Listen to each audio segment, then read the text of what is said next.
This is your host, Evan Preparis. Before we get into today's show, I wanted to share a special opportunity for you to get a free pair of Mudgear socks. So I'll have a quick word from our sponsors, Mudgear, and then I'll tell you how you can win your own pair of Mudgear socks.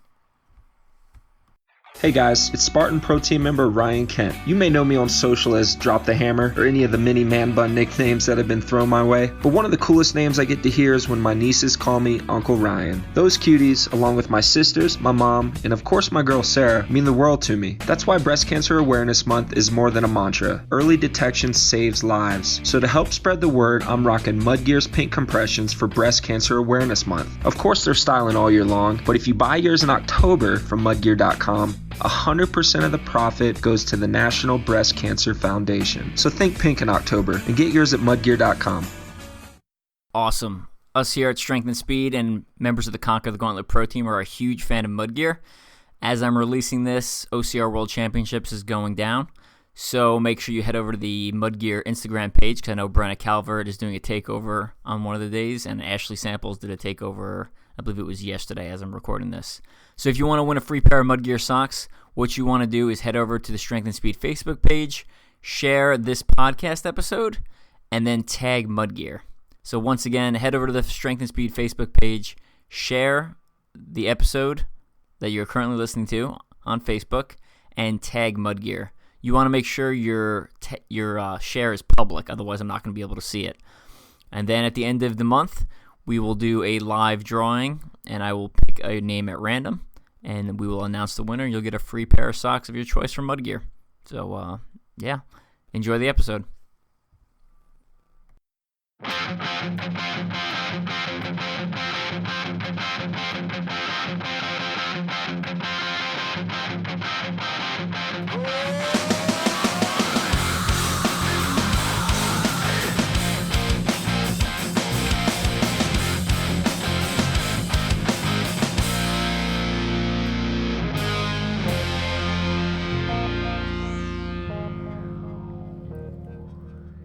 Welcome back to the Strength and Speed podcast. I'm your host, Strength and Speed owner Evan Preparis. I have a different co-host with me today. I have Leah Hensley from the Strength and Speed team. Leah, welcome back to the show. Good to be back. Yeah, so Brenna started a new job, and her work schedule does not line up well with my work schedule. So I'm not sure how often we're going to get her on the podcast anymore, but we will have other guests as co-hosts like Leah or Ashley or whoever else I feel like grabbing. Maybe Miles again, who knows? Sounds good to me. Yeah. All right, so this episode is brought to you by Atomic Climbing Holds. If you've never used Atomic Climbing Holds, I would pick up some. They are great training tools, definitely specific for OCR. They have a variety of things, they have a banana, they have an ice cream cone, they have a bowling pin, they have, big bombs, little bombs, pipe bombs, all sorts of different, rig grips you can work on your grip strength with. I hang them from my ceiling in my garage, so I have my own rig in my garage that I use them for. I also keep a couple in my gym bag, and then when I go to the gym and use the lat pull-down machine, instead of using a bar, I put on a nunchuck grip or a ball grip and really work on that grip strength in addition to working on back strength. So again, I'm making the movement as specific to OCR as possible, and I'm also making it progressive because I can basically just add weight as I get better. I also have a set of their Atomic Climbing Holds peg receivers. So I actually attach them. You can attach them to the wall, or what I did was I actually attached them to an existing pegboard. So they're peg receivers, so you can practice pegboard, or you can actually use them as grips and kind of traverse sideways. Well, I don't think I've seen those yet. I don't think I've seen those new ones yet. Oh, really? I've used a lot of the hanging grips, various races and ninja gyms, and I'm a big fan of all the different shapes and sizes. I think it's a good way to prepare yourself for races because you never really know what you're going to get at the races. But I've not seen the peg stuff, which would be really good for me to use. All right, I'll have to post another video. They're up in my garage. I don't think I've posted about them since the beginning of the year, though. Oh, okay. Anyway, speaking of ninja training and working on OCR-specific skills, we have Phil Hucke on the podcast. Did I pronounce that last name right, Phil? You got it right. Good. I always forget to ask before we start. All right, going to read Phil's bio real quick, and then we'll kind of jump into the questions. So he's a competitive obstacle course racer and Ninja Warrior athlete. He's competed in dozens of OCRs and competed on season 9 and 10 of American Ninja Warrior. However, I would say his most well-recognized feature is his well-decorated beard, which you may have seen colored in American Ninja Warrior style with the red, white, and blue, or you may have seen it colored in the OCR Championships, World Championship symbol. I believe it was 2016 or 17. That was my personal favorite. Yeah, that was 16. Awesome. And so for his major achievements for 2018 was very ninja focused. So he was on Ninja Warrior Season 10, completed the city qualifier course, came in 15th on the city finals course, advanced to the national finals, and made it 3 obstacles onto stage 1 before falling. And then 2017's competition resume, again, appeared in Ninja Warrior. He came in first at the overall at Arctic Fever OCR, second overall at Memorial Day Mayhem, which is Jason Goggins' race, which we've had him on the podcast before. Second overall at Viking Dash, 5th place overall at Mud Ninja, 6th place overall at CTG XDC in Kansas City, 10th place overall Indian Mud Run, and 25 miles at his 8-hour toughest event. So got a nice mix of local OCRs, a lot of them ninja heavy, and even does a little bit of endurance stuff. Kind of some race highlights from earlier.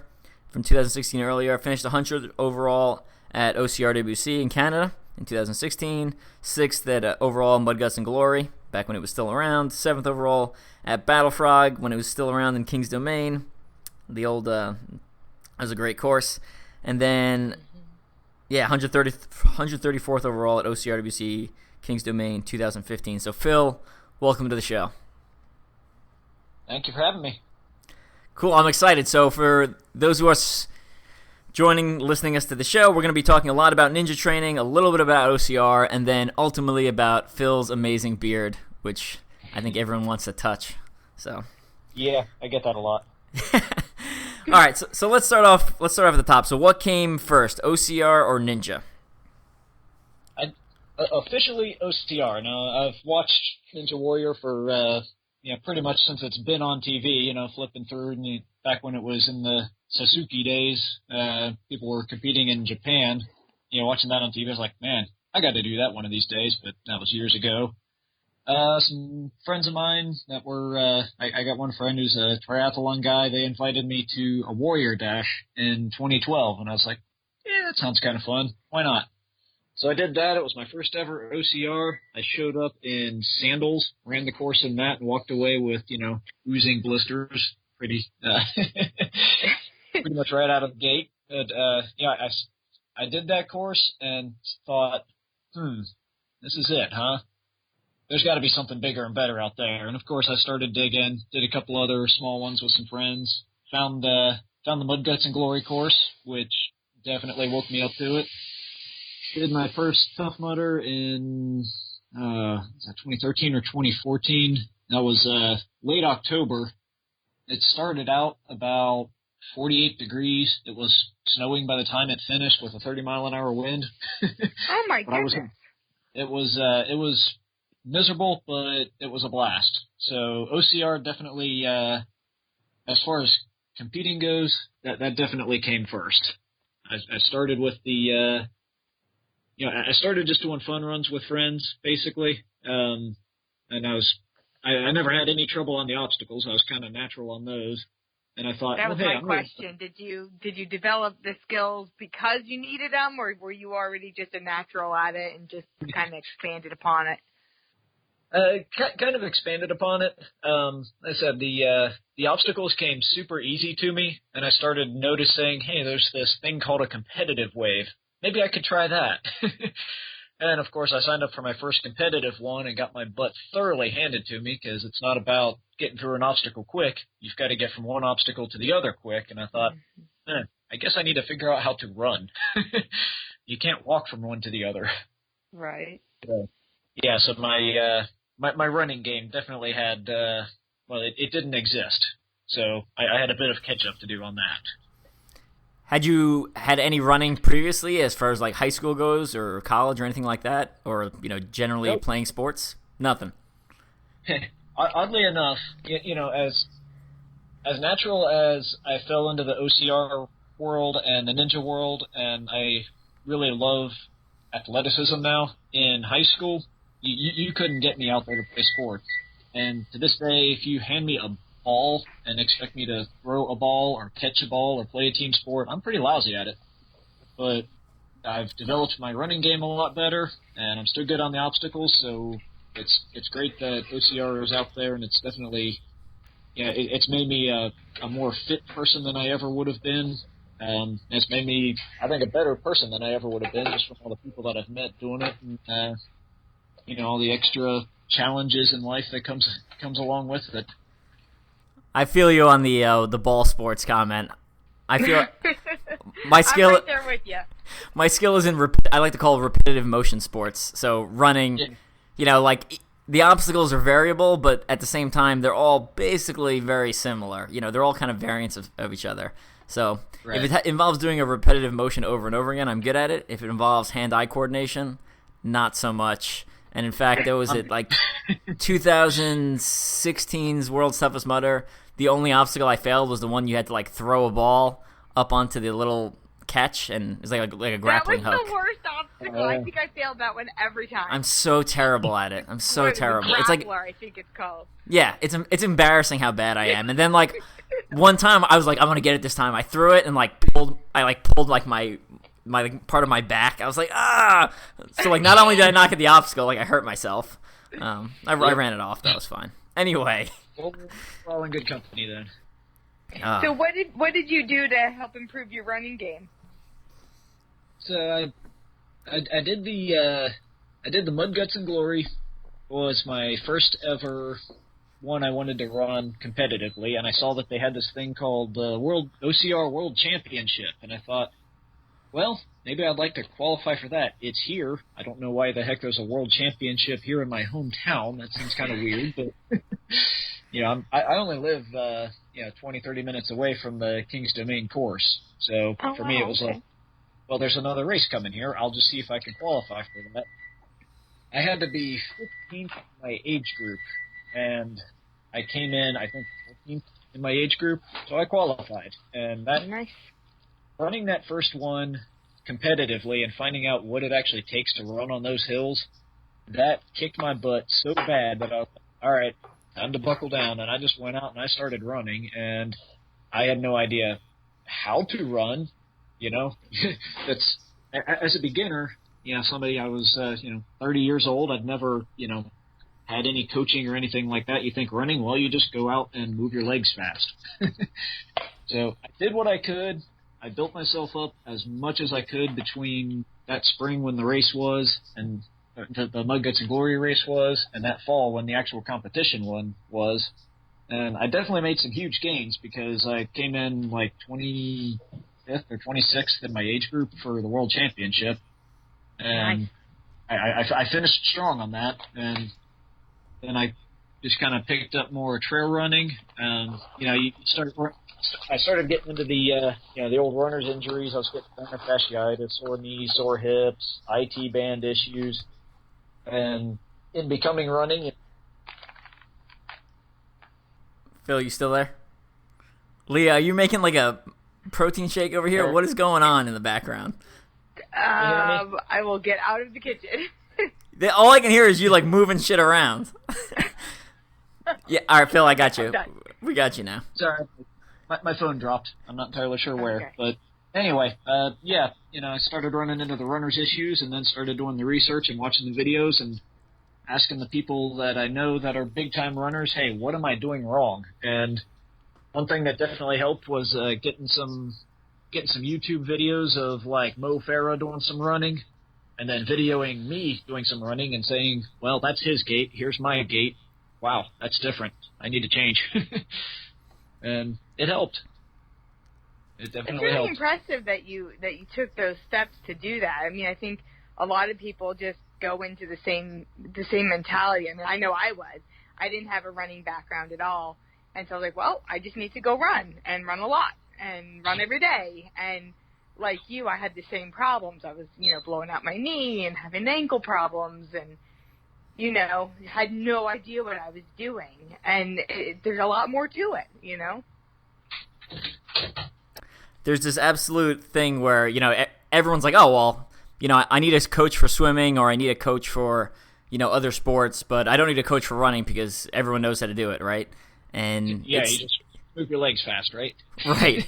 And it's not quite that simple. Yeah, I mean, there's form's important, but then there's also, volume and training and, different types of intervals and lactate threshold intervals and VO2 max and, building your aerobic base, all this other stuff, which is why, coaches exist, which is why books exist, etc., to help you along that process. So, yeah, absolutely some good tips there.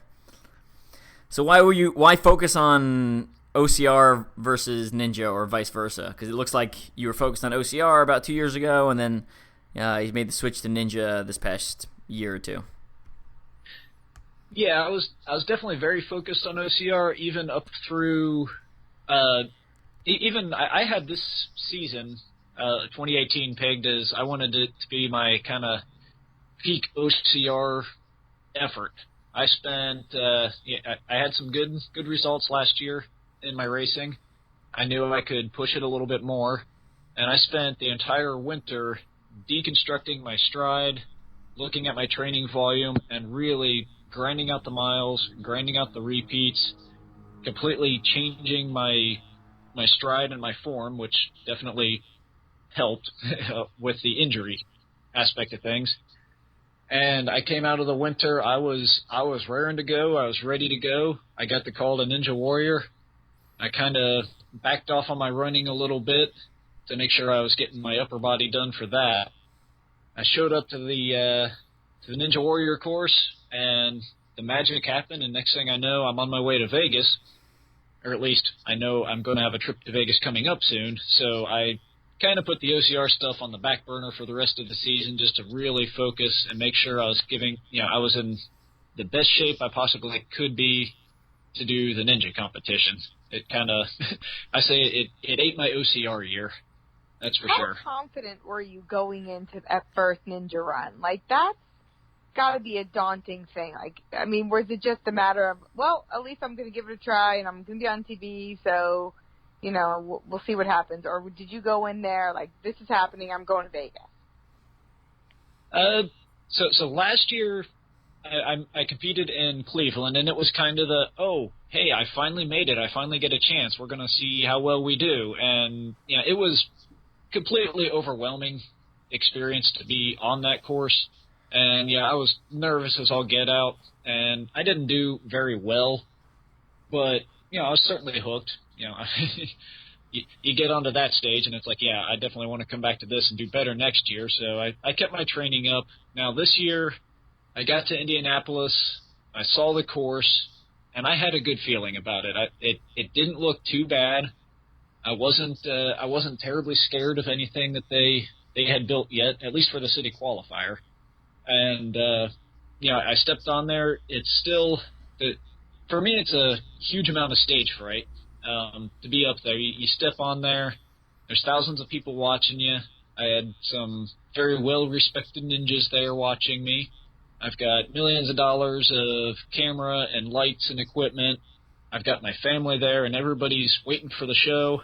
And you got to put on a good show and make sure you don't do something silly or accidentally cuss or something. And in all of this, you got to be able to do, about the hardest obstacle course they can design and do it well. But I hit that course in Indy, the city qualifier course. I felt confident. I felt good, and it was incredible. It was an incredible moment. Finally getting up the wall, taking 3 tries. Yeah, I've done a warped wall so many times, but then I get on there and I whiff it twice and make it on the third. But yeah, hitting that buzzer, that was a highlight of my life right there. Hitting that buzzer. I bet. So, if you can't answer any of these questions, just, feel free to just pass on them, because I know they make you sign non-disclosure stuff. I think most of that expires once the show airs, but, from my understanding, they film the city qualifiers one night, and then they film the city finals the next night, so essentially you have 24 hours of rest in between. Is that accurate, or can you even say? Yeah. No, that's fairly well known. Yeah. Yeah, the first night, they start filming at sundown, and it goes until the sun comes up. And then you've got a break until the next evening, and they start filming at sundown, and they film until the sun comes up. I was I felt rather fortunate. I had my family there with me, and I got all of 3 hours of sleep between night 1 and night 2. So by night 2, I was very tired. That's what I was going to ask. What was your rest and recovery plan between nights, or did you have any? I had very little. It was depressingly little. So that by the time the second night came around, I was kind of, you start getting the heavy breathing thing going, and it just weighs on you. Now I ran into a little bit of an issue in the second night. One thing that I can say that you don't really see on TV is all of the camera operators and the grip operators, they're all Teamsters, they're all union. They get a union break at like 1 in the morning for half hour, 45 minutes for lunch. So they had me up there. My run time was going to be pretty close to that. And they were getting the last few people in before the break, and they had me up there. They're like, all right, Phil, you ready? Okay, we're going to try to get you in before the break, so make sure you get good and warmed up and get good and ready. So I drank my coffee. I did some jumping jacks. I did some burpees. I got myself all psyched up. I was listening to my music. I got up to the stage, and they're like, all right, Phil, you ready? Yeah. You going to kill this thing? Yeah. All right, man, I know you're going to kill it. Come back in an hour. Oh. They iced me. So I had to come back down from that high and then try to get myself amped back up because I was the first runner after the break for the second night there. So that was a bit of a challenge, for sure. Oh, so after that you go to Vegas, and is Vegas running a similar format where they do stage 1 one night and then like stage 2, 3, 4 the next night? Yep, that's exactly what they do. So at a city qualifier, there's about 130 some odd people that run the course. On the city finals night, there's about 30 to 35. And then once you get to Vegas, it's back up to about 100 people. So stage 1 takes pretty much all night. They run the whole 100 people through stage 1, and then whoever's left, they'll go ahead and do stage 2, 3, possibly 4 if it makes it that far.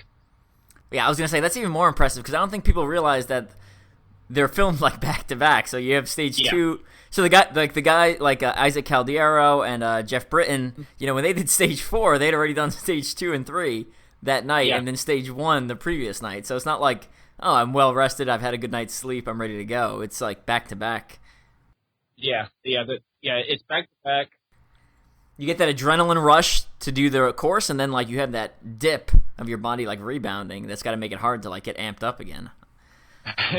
I will say when I at the city qualifier course, I was so amped up on adrenaline and the thrill of the victory and everything that happened. About 5 minutes after the cameras got off of me and I was ushered back into the back, they call it the winner's circle, I had this adrenaline crash that I literally sat down and I was pretty close to throwing up. My entire body just like, I got the shakes, I got lightheaded, I just went, ooh, boy. So yeah, the crash is a very real thing. So how long of a break was there between the city qualifiers and Vegas? That was, let's see, the dates aren't clear in my mind. The city qualifiers, they were in late April, early May, and then the Vegas was in mid-June. So I had about a month. Yeah, that's not much time. No, it's not. Yeah, people that competed in, like Miami, they competed in, like the first week of March. So they had, several months to get ready, and then people that competed up north, they only had a couple of weeks to get ready. So there's a little bit of time play there for sure. But I spent that month. I almost completely quit running just because I knew I was going to the big show. So I was like, all right, I got to buckle down. I've got to work on getting my laches. I got to get my distance. I got to get my grip. I got to get my balance. It was crunch time, and I just threw myself into it and got everything done I could. By the time Vegas rolled around, I was like, I'm good. I could be better, but this is as good as I'm going to get because I am out of time. Yeah, I think the lesson there is you got to be, if you think you're going to go far, you got to be ready to go far from the city qualifiers right off the bat, right? Yeah. I mean, a month is not that much time to prepare and adjust your training to whatever your weaknesses are. So yeah, it's really not. I went into it initially like my goal was to finish the city qualifier course. That was the challenge I set for myself, and I hit that, and everybody was happy, and I was ecstatic, and then reality kind of started setting in. I've got to do this again tomorrow night. There's more to do. And then I did the city finals course, and the miracle happened there that I made it into the national finals, and I was dumbfounded that I made it to national finals. I was not expecting that. I wasn't really prepared for it, but I had to rise to the occasion. Fortunately, I keep myself in good enough shape that I had to adjust my training, but I wasn't starting from scratch. It was just fine-tuning where I knew I needed to put the work in. What was that for you? What was your weakness in your mind that you needed to really focus on during that time? So doing the Ninja Warrior course, everybody always asks me, hey, what's the hardest obstacle? For me, it's all of them. and I say that it's going from one to another to another to another. These are timed events. You're racing a clock. You've got to get through this thing pretty quick, but it's a grind, especially, the city finals course. You got to do the entire qualifier course plus an additional 5 obstacles, and they get harder as you go. So as you go through the course, your arms are getting more tired. Your grip is getting more tired. You're running out of air. Your cardio system's getting taxed. So for me, it was building that grip and upper body endurance. That there's running endurance is one thing. Having upper body endurance is something a little bit different and something that not nearly as many people train for. So, I look up training regimes for that kind of stuff, and there's not a lot out there because it's so darn specific to that sport. It's like, just get out there and do chin-ups until your arms fall off, put them back on, and do some more. It's it's building that grip and arm strength and endurance. That was definitely a key. So before we get into your training, because I do want to get into that a little bit deeper, what's something you think that, you're watching the show on TV, what's something you think the viewers don't realize about the show, that they're the ones who've never been to a taping or never been as an athlete on the show? Yeah, one thing that surprises people, I think, when they first show up is you watch the show, you hear the crowd in the background cheering, whistling, carrying on the whole time. A lot of that is added or piped in, taped over. It's yes, there is cheering. When you finish an obstacle, the crowd definitely goes crazy. But there's a lot of quiet time. On the set, it's a lot more quiet than people would anticipate. It's not quite, a golf tee kind of quiet, but when you're up there, you're expecting to hear this roaring crowd, and it's more like, it's kind of quiet. If you do something, you hear a gasp, and then you finish it, and everybody goes crazy. So yeah, the crowd noise, the sounds while you're there, it's a little bit different. That was one thing that kind of caught me off guard a little bit. Yeah, because you have to remember the people watching it. It's like it's 3 a.m, so they're not going to be like, "Yeah, I'm all psyched to be here." It's like, when's my brother get to run? Yeah, actually, that's one of the things is that the family and friends and the people in the stands, they actually have shifts. There's groups of athletes that come in. There's a group that comes in at 7:30, and then there's a group that comes in at 1 a.m, and then they change everybody out again at 4 a.m, just to make sure all the friends, they have limited seating, and all the friends and family for the athletes that are running, they all get ushered in and out kind of in series. That makes sense. It's funny you say that because one of my favorite things to do is watch the background of Ninja Warrior, and cause sometimes you hear the crowd roaring and you look at the background and people are just blindly staring, not clapping at all, just slack jawed. That's all I'm going to pay attention to next time I watch an episode now. Yeah, I pay attention to that, and when they, they'll show the athlete, and then they cut to the crowd, and they'll cut back to the athlete, and 30 seconds has elapsed that they don't talk about, because you just pay attention to the timer, and they'll show the timer change, but 30 seconds hasn't elapsed on your TV. That's my other thing I always kind of pay attention to. Yeah, I like yeah. looking at how many times there's a people lot of change stuff their that shirts. ends up on the floor. All right, so let's get into a little bit of your training now. So you've done OCR training, you've done ninja training. Like, give me a week of ninja training in your life, and then give me, like, compare and contrast that to a week of your OCR training. Sure. So when I'm buckling down on my ninja stuff here, I'm getting 2 weekly sessions of very specific ninja training. We've got, I'm fortunate enough, one of my good friends has a ninja gym here locally. I go there once a week, and I also have my backyard rig, which I'm sure we'll get into talking about. When I'm doing my ninja specific training, it's doing work on the warped wall. It's doing work on specific moves that you tend to see on the show. They're big on laches, which is, you're holding onto a bar, you swing, you jump to the next bar. A lot of, the cannonball holds, the atomic holds, and just setting different courses up to run. Trying to match what you see on the show as much as possible, but definitely hitting the core moves, like the salmon ladder, doing work on that, doing work on balance. The wing nuts are very popular.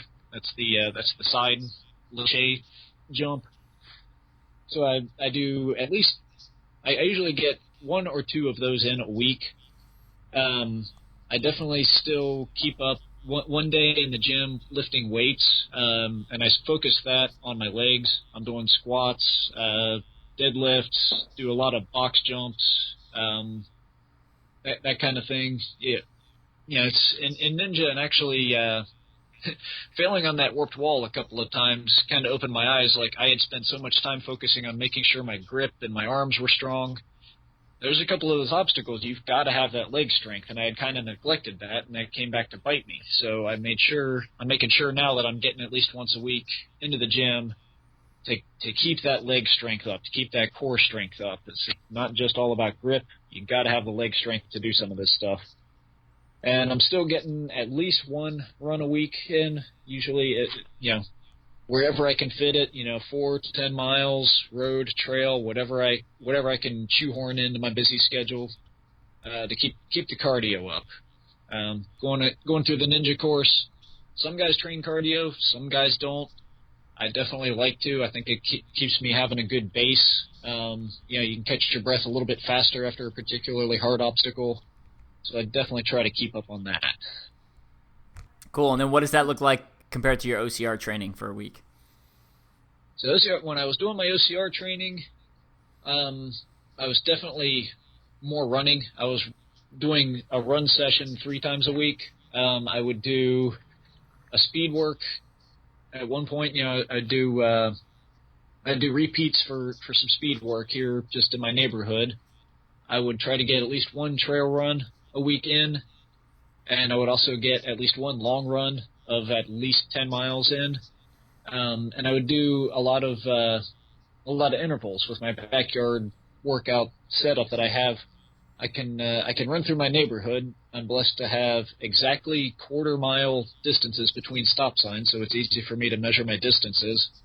So I would do, say, a half-a-mile run, come back into the backyard, and then I'd grab my rec bag, and I would do, 50 squats with the rec bag, do my burpees, go run another half mile, come back, do my tire flips, do some more burpees, that kind of thing. And I would run that circuit probably once a week. So definitely a lot more cardio and jumping back and forth between aerobic and anaerobic, since on the OCR course, that's definitely what you run into. You're not jogging at a static state in most of the OCR courses. You're going to be hitting a hill, or you're going to be hitting an obstacle, and getting, the heart rate's going to go up and down and sideways and all over the place, and just training to, making sure my training matches that was definitely a key. It sounds like a lot more high-intensity kind of stuff. Cool. I like the specificity of it all. I'm obviously very specific depending on what season or what your year of the focus is. So definitely like that. I also like that you mentioned, neglecting legs and it coming back to bite you. That's one of the things I love about Ninja and mandatory completion OCR, which you just constantly have to create this balance to kind of figure out, if I focus too much on running and not enough on obstacles, and you show up to a mandatory completion course, you might get, that might bite you, or, if the obstacles start getting too easy, but you haven't been focusing on running, then you'll obviously lose because you're not running fast enough. So it's a balance, and I like that. So. Definitely. Yeah, everybody thinks it's all, hey, you're a ninja, you must have really great grip strength, and yeah, that's part of it. But there's more to it than that.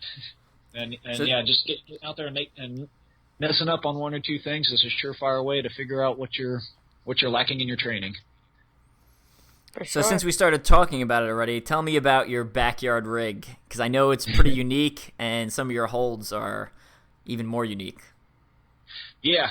So that thing is always in a constant state of additions, subtractions, and changes. I've been working on it off and on for probably 2 years now. On one section, I've got a 32-foot long monkey bar set. The bars that I use are 1 3/4 inches. They're pretty fat. I got them spaced 2 feet 2 inches apart, which is pretty good for my arm span. And they're all on a pin system, so I can slide them out and have gaps of 4'4", 6'6", and then almost 9 feet once I get too many of them, take several of them out. And that way I can configure, so I can do laches, I can do much longer jumps with that. I've got a bar hopper on that. I've got a pegboard down one side, a salmon ladder, and then just this year I installed something of a climbing wall with the unique holds you mentioned. Kind of one of my shticks on Ninja Warrior is that I'm an arborist, and in my submission video, I was kind of giving the rock climbers a hard time. Like, oh yeah, you guys think the rock climbers are the best. Well, I'm an arborist. I'm a tree climber. Tree climbers are good at this stuff too. So they kind of latched onto that, and now I'm like, well, yeah, I do need to do some rock climbing to keep my hand strength up. So how do I kind of marry those two things together?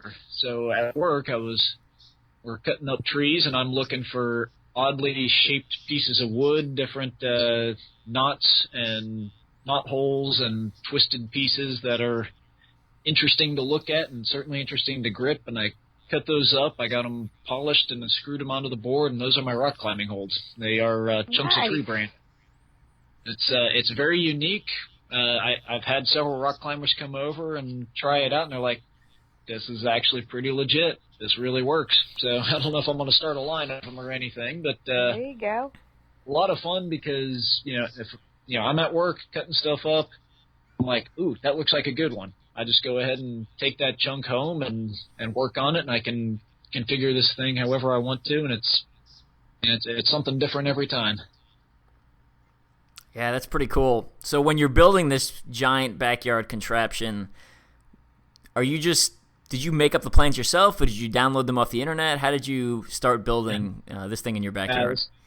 I'm a fly by the seat of the pants, and I'm done. This thing is completely unplanned, and if you start looking at the construction, you can tell. Some of the posts are actually just logs that I brought home from work because I'm too cheap to buy a 6x6 because then things are expensive. Hey, if you have the resources, by all means. Yeah, it's a lot of just cobbled together stuff. At work, they took apart a swing set in one of our parks, so I got all the pipes from the swing set sitting around, and I'm making stuff out of that.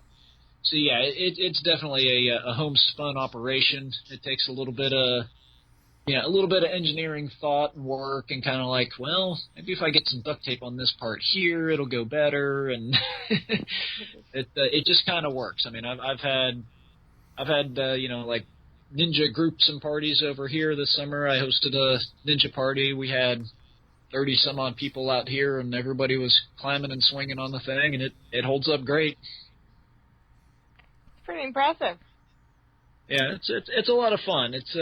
I'm kind of skirting the local municipal laws. They don't like us building things in the backyard around here, but they do allow kids play sets. So in the middle of all of this thing, there's a kid swing set. My kids are out there swinging. See? There you go. There you go. I know one of the people that used to own the Battle Frog rig used to get complaints from their community or from their neighbors or something about having like a rig in their backyard. But again, I don't see the difference between that and a swing set for kids, right? Yeah. Like what? I'm not allowed to have fun? My kids are the only ones allowed to have fun around here. So. Do your kids play on this thing? They do. I've got a 9-year-old boy and a 5-year-old girl. Oddly enough, the girl's more into it than the boy is, but they definitely like hanging and swinging and making fun of Daddy when he falls off of stuff. That's awesome.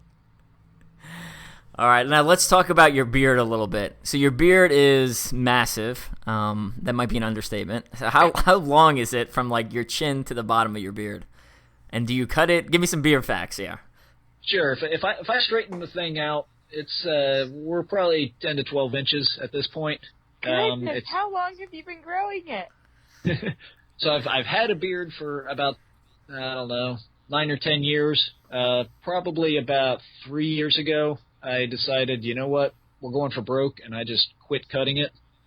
And so if I, to get back to what I have now, it would take at least 3 years, maybe a little bit longer. I'm just letting it go. I'm letting it get bigger. And ironically, I first started growing a beard because I was sick of shaving and I didn't want to deal with it anymore. But now that I've got this beard, this thing is high maintenance, and I'm always gotta, I gotta brush it and condition it and oil it and pamper it and make sure it's up to snuff. So yeah, it started out as being lazy, and now it turned into a whole side hobby for me. Seems like men with those kinds of beards just kind of takes on its own personality, its own life. It really does. It's rarely as, like I say, it's 10 to 12 inches. It's rarely that long just because, if I don't take good care of it, it gets all curly and kinked up, and it's like, I got to spend a little bit of work on it to get it to lay nice and flat and, ready for show. So what does your wife think of this giant beard you have? She's okay with it.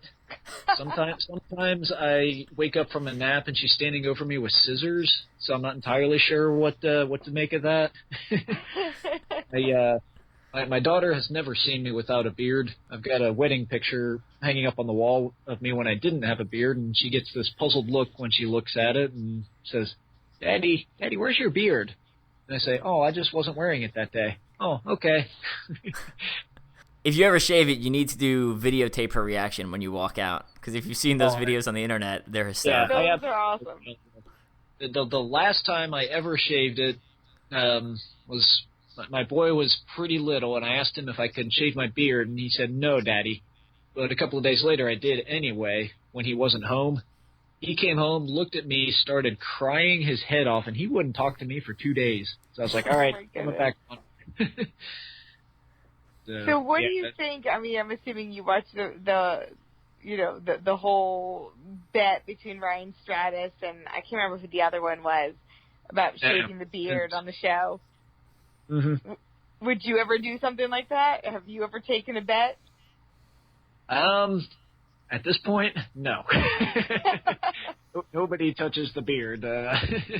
No, those two guys, they're really good friends. I got to hang out with them while I was in Vegas. In Vegas we get they book us all in the same hotel room, so there's 100 of the top ninjas in the country all hanging out together. That was quite an experience. But I got to meet those guys and hang out with them for a little bit, and get to be beard buddies with them a little bit. And I know they were both kind of sweating that they were going to be the ones to lose the beard, and of course Brett ended up losing his. So with the beard painting that I do and the design work and everything, that's what people expect. That's what actually got me on the show. That's what stood out to the producers that they invited me on. It's what everybody likes to see. So I'm not going to put this thing on the line yet. So how did that start? How did you decide one day I'm going to paint this? And then how do you actually paint it? Like, I'm confused of how this actually works. Like, do you have brushes? Are you just dipping it in a giant vat of liquid? What's going on here? Yeah, maybe that's a good idea now. So the first time I ever painted up the beard, it was at a Battle Frog. It was, I want to say 2015 or 2016. I was going to go in there and try to conquer Battle Frog, and I was like, well, why don't I do something with a little bit of flair? I mean, I'm out there just running in my tights. You know, what's going to set me apart from the crowd? And I was like, well, Battle Frog is blue and green. I went and I got some blue and green theatrical hairspray, and I did 1/2 blue, 1/2 green. And when I walked onto that course, that place freaking erupted. I had people coming up getting selfies, people taking pictures of me, people pointing, laughing, thumbs up. I mean, I was like, yeah, I could get used to this. You know, whether I can have a great performance that, you know, shines and gets me some high fives, you know, maybe not. But this beard, by golly, people are liking it.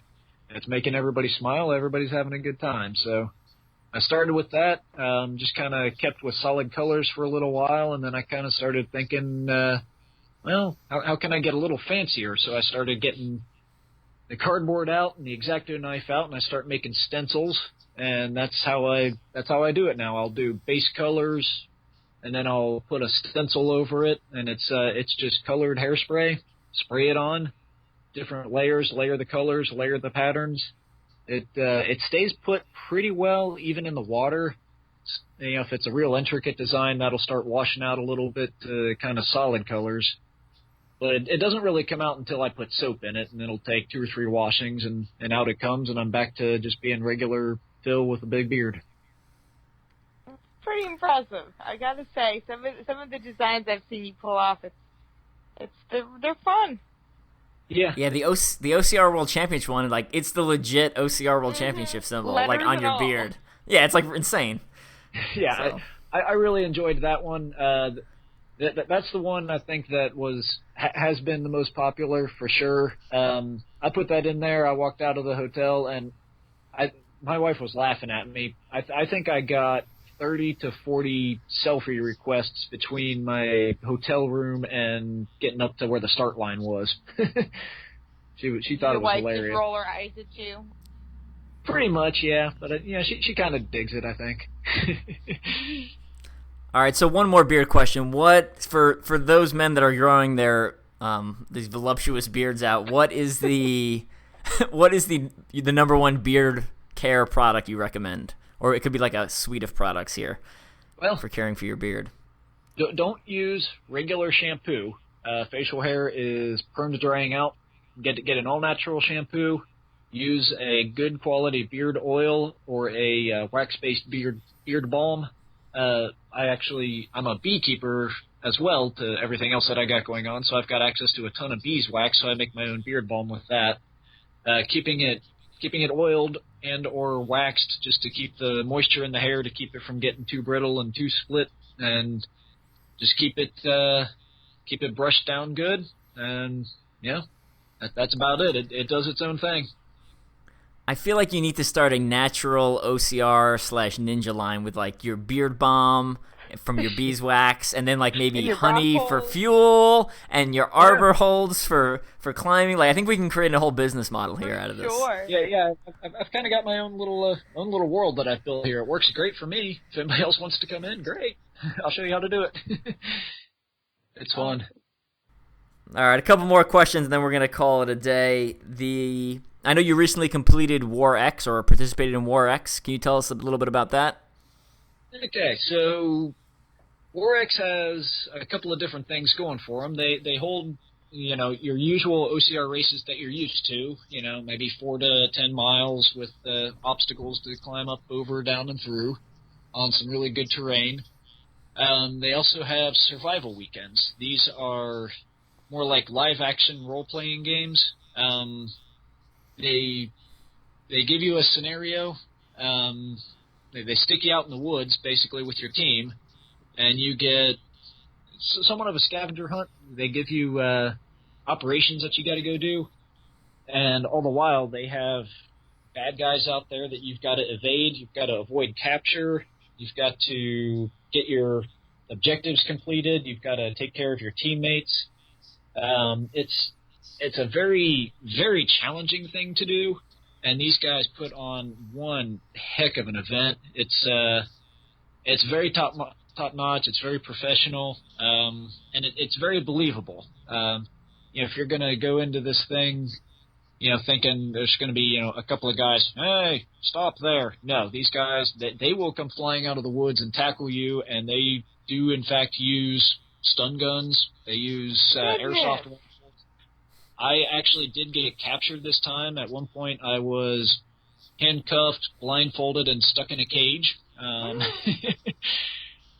did you have any idea that was a possibility going into it? Yes, you sign quite a waiver going into this thing, and they do explain to you the dangers that you face.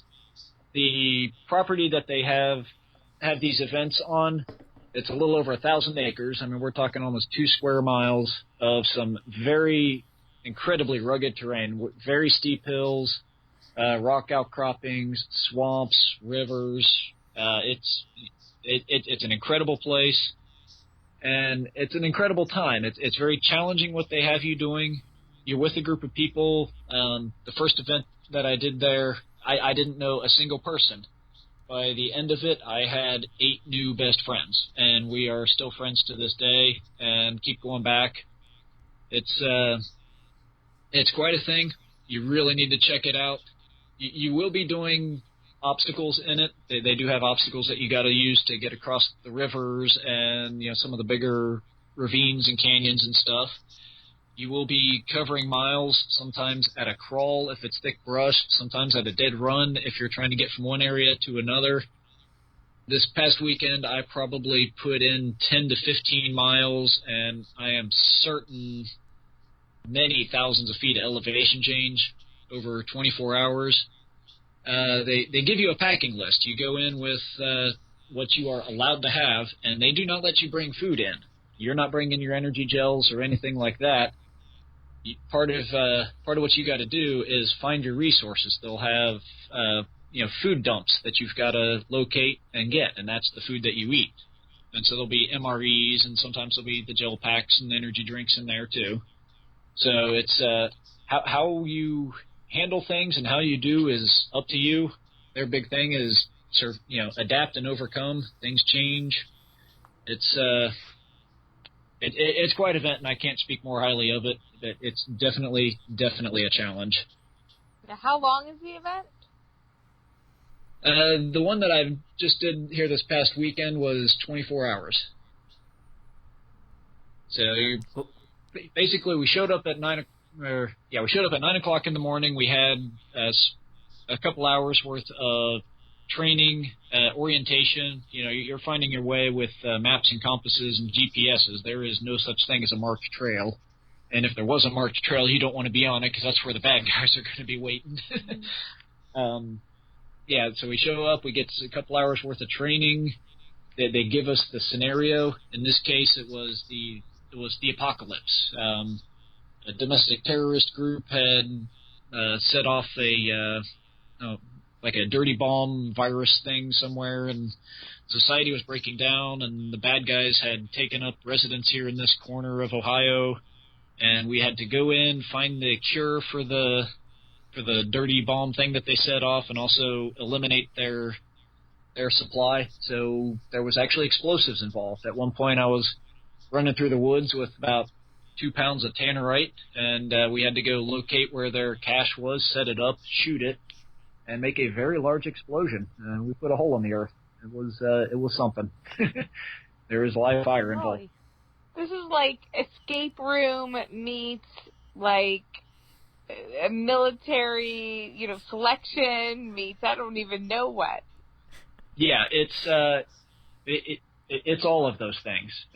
You have to keep your wits about you. You have to move tactically. They had 20-something guys out there hunting us down, and you had to avoid capture. I unfortunately did not avoid capture, but I did fortunately figure out a way to get out of the cage that they put me in. They patted me down, but missed the fact that I had a pocket knife, so I was able to cut my handcuffs when they weren't looking and get out of the cage and take off running and make my escape. What do you think, Leah? Should we sign you and the rest of the Neptune team up? Lordy, I mean, I'm just listening to this, and I'm all about trying new things, but wow. So right. To be clear, when you signed up for this, you didn't sign up with a team. You just go in by yourself and... Yep. Take what Yeah, they I give mean, you? you friends or whatever, but they'll assign you a team. I mean, you get the option of being on a team with your friends, obviously, but you can do it yourself, or you're going to be on a team, and you're going to get to know those people very well. All right, so I got to ask you then, from the swag whore perspective, what do you get from this thing? Well, the winning team, unfortunately, my team came in second. The winning team got a military rucksack stuffed to the gills with survival equipment. I mean, there was hatchets, fire starters, fishing kit, all kinds of goodies, knives, all that fun stuff, water filters. You can win some pretty cool swag at this thing. But I got to tell you, even though our team didn't win much, just the experience and building the friendships and the stories you get coming out of it, it's completely worth it. I mean, where else can you get tasked with sneaking into an armed, guarded base camp and stealing a live chicken? Because that was one thing you had to do. I did have to catch a live chicken at 3 o'clock in the morning and steal that and get it to somebody else to use as barter. So, yeah. Oh, my goodness. I feel like we could do a whole episode on this. Like, this is just mind-blowing for me. Yeah, I was not expecting that much detail and that much. I knew it was a very unique event, but I had no idea quite that level of uniqueness. So how often are these? I mean, are you familiar? I mean, how often do they put these on? Is it only in the Ohio area? Leia's next question, is there a coupon code? Right, They do have coupon codes, and if one shows up, I will post it to the group and see what I can promote, because I do want everybody to come out and enjoy this thing. So far, the only events that they're having are on their property in Jackson, Ohio. They have, like I said, they have access to this very unique 1,000-acre chunk of woods, and they've got a lot of infrastructure built on it. So it's not something they're moving around from city to city or anything. These guys put their heart and soul into building this event and making it truly, truly unique. That's for sure. Yeah, and if you're going to do a lot of the stuff you're talking about, that's not something you can just take on the road and go other places. No. You know? So. Yeah. Well, I mean, you're talking about setting off explosions. You get legality issues in there and stuff too. They got they're in good with the local authorities for being allowed to do that. I would imagine so. What do you think, Leah? Hey, I'm intrigued by this. I'm not going to lie. Yeah, it's and if you're in OCR shape, you'll be absolutely fine. If you're not in OCR shape, you will be absolutely fine. We had a team. It was a team of completely new people this year, or just this past weekend, and they all finished. You do have the option in all of this that you can, if it's too much, you can bow out, and they will get you out of there and get you a hot meal and a shower. But all the new people, they all said this was awesome, this was great, and honestly, they weren't in the best of shape. It was a handful of 40-something-year-old dads that are just kind of out there having a fun weekend. So it was and blowing stuff up. Yep. It is challenging. By the end of it, my right knee was killing me and swelling up, and I was completely worn out. And I'm talking, you get physically worn out. It's a lot of physical work, and it's sleep deprivation and hunger, and it's going to push you. Cool. Well, sounds like a very unique event. Sounds real cool. A little bit too much like work for me, so I'm going to take a pass, but I encourage Leah and others to do it. Yeah, I wonder about that kind of stuff. Like when I see some of these like suck fests, I'm like, this is what Evan does. I'm not sure that it's that appealing to him. It kind of takes some of the stuff Evan does, and let's people that always wanted to try it give it a go. Yeah, it's pretty funny. Like the people I work with, when I tell, they don't know about these events like Go Ruck Selection, or even a lot of them don't even know about the Go Ruck series. I tell them about Greenberry Challenge, the Commando course, and stuff like War X, and they are just baffled. They're like, "What do you mean? Like, what happens?" It's like, well, you pay and then you do this event and it sucks, and you come out and everyone's happy, and they're like, why would you pay to do that? It's like, yeah, I mean, people like pushing their limits. I get it, As an endurance athlete, I get it. But it's pretty funny to see people in the military who don't necessarily race outside of what their normal job requires them. Some of them have trouble understanding that. Reaching out, like pushing yourself outside of your comfort zone into a miserable state voluntarily. So. Yeah, and I will say, at a Warwick's event, you will find yourself in a miserable state. It does happen. I mean, even me going through this thing, like there's a few times where it's like, why am I doing this? But then you get to the finish line, and everybody's laughing, having a good time, sharing stories, and then suddenly you're like, all right, when can I do it again? I'm ready to go next weekend. Yep. So, yeah, in the moment, it's not so much fun, but the memories, the experience, the stories, the people definitely makes it. All right. Well, that's. I think that about wraps up that. I vote Leah and the rest of the Neptune team heads over there and does the event, and then we can bring them all on the podcast to talk about it. So feel free to reach out to Warax. I've signed up for an event that sounds kind of similar to this in January. So if I survive that, then this is definitely next on my radar. Which is that? Is that Green Beret Challenge 12? What did you sign up for? No, the TPK Bad Decisions. Oh yeah, you on HB's team? Yeah, you, as a matter of fact.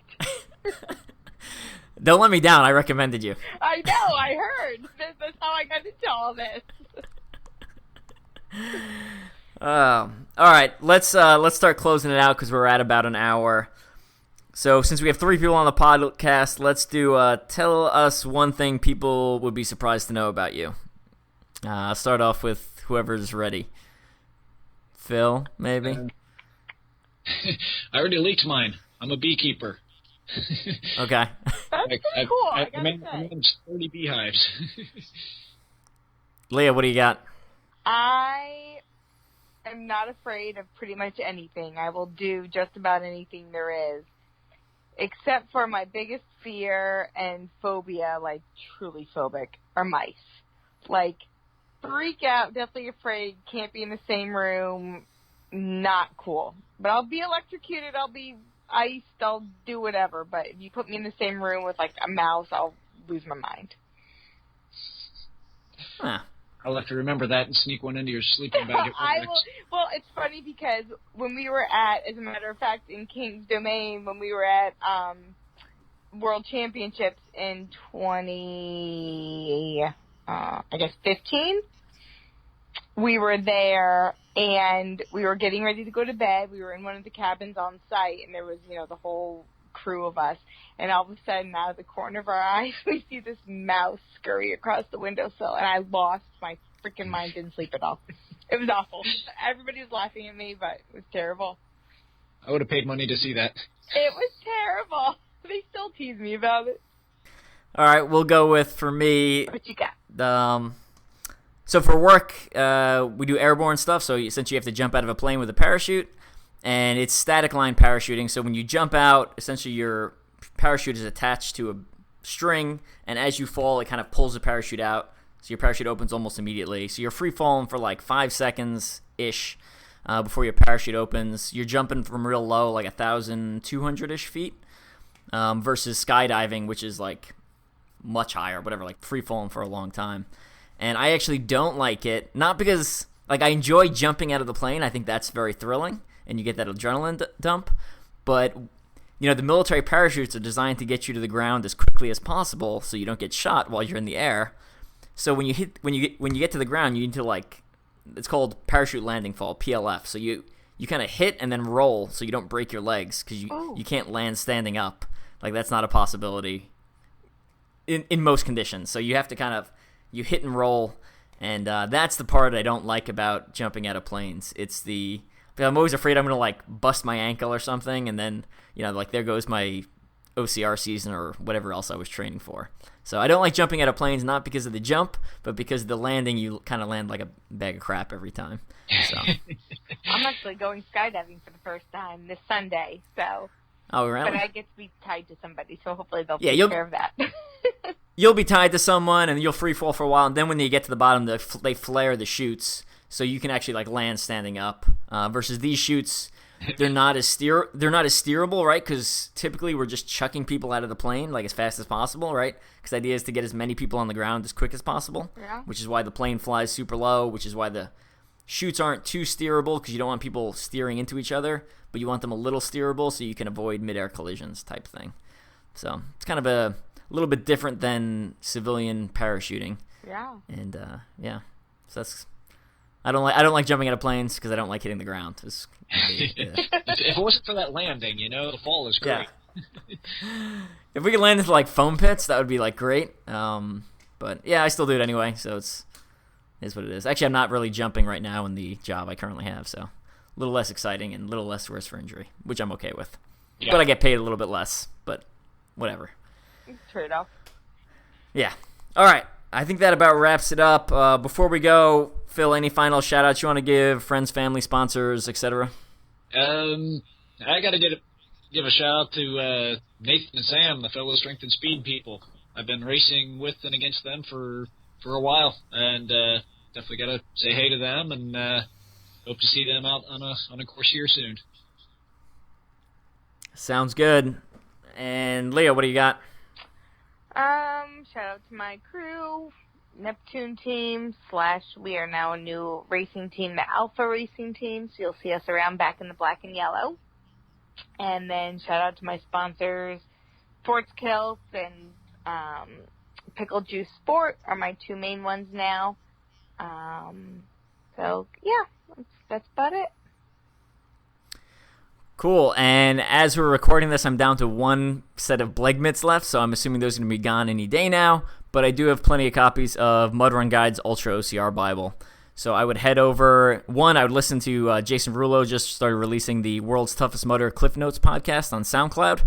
So you can find that in the World's Toughest Mudder community. You can find it on Jason Rulo's page, or you can head over to my page. I typically share them there. And he's got basically a condensed version of World's Toughest Mudder advice broken into 15-minute segments. I think he's doing a really good job. He's released 2 episodes as of this recording. So check that out. I'd also, like I said, pick up my book, Mud Run Guide's Ultra OCR Bible. So it's going to have some of the same information that Jason has, but explained in a little more depth into a book form, and it allows you to provide an easy reference to go back to as you get ready for your ultra endurance events. Phil, I look forward to meeting you in person at some point. I know you stayed at my house when I wasn't there, so that's a thing. Yeah, there is that. So at some point I'll actually... CTG this summer. Yeah, so the next CTG is not until June, so we got a little bit of a ways away. It's going to be a long wait, just like it was last year, but I'll leak this. There is rumor of... So they're not expanding a lot, but I've heard they might be expanding to at least one more city in 2019. So I'm just going to leave that there. East it is, the better it is for me. I mean, it's still going to be in the Midwest corridor over there, so just a heads up. But you might have a place to stay. I'll say that. Okay. So. All right, Phil, thanks for coming on the podcast. Leah, thanks again for joining us again. And we will catch up with all of you later. All right. Sounds great. See you later.